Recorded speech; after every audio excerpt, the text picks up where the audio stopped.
URL shorteners direct customers to your website and help keep track of reporting data, all while looking cleaner and more organized than a full-length URL. In this video, we'll take a look at how to use bit.ly URL shorteners in Sprinklr.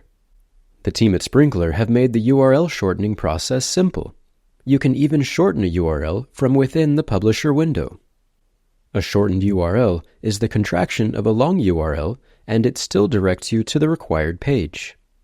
Adding a bit.ly domain helps you to create your customized shortened link, which can be shared on X, Facebook, and other social media channels. Let's take a look at how to create a bit.ly URL shortener. Before you begin, be sure that you have a bit.ly account. Within a new tab, scroll down to Platform Modules and find All Settings. In the Platform Settings window, scroll to select URL shorteners in the Manage Workspace tab. You can also search for URL shorteners in the search bar above.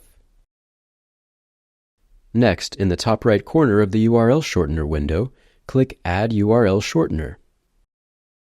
In the Create URL Shortener window, select the URL provider as bit.ly from the drop-down menu under Primary Details. Under Provider Settings, click Authorize. In the bit.ly Authentication window, sign in with your bit.ly account. Click Allow to grant Sprinklr the permission to access your bit.ly account. Under the Provider Settings, select the Available group for bit.ly from the drop-down menu. Check the URL shortener box and enter a unique name for easy identification of the bit.ly URL shortener. Finally, click Save in the bottom right corner to save your URL shortener. If you'd like more information on configuring a bit.ly URL shortener, including how to re-add one if needed, you can check out the knowledge base.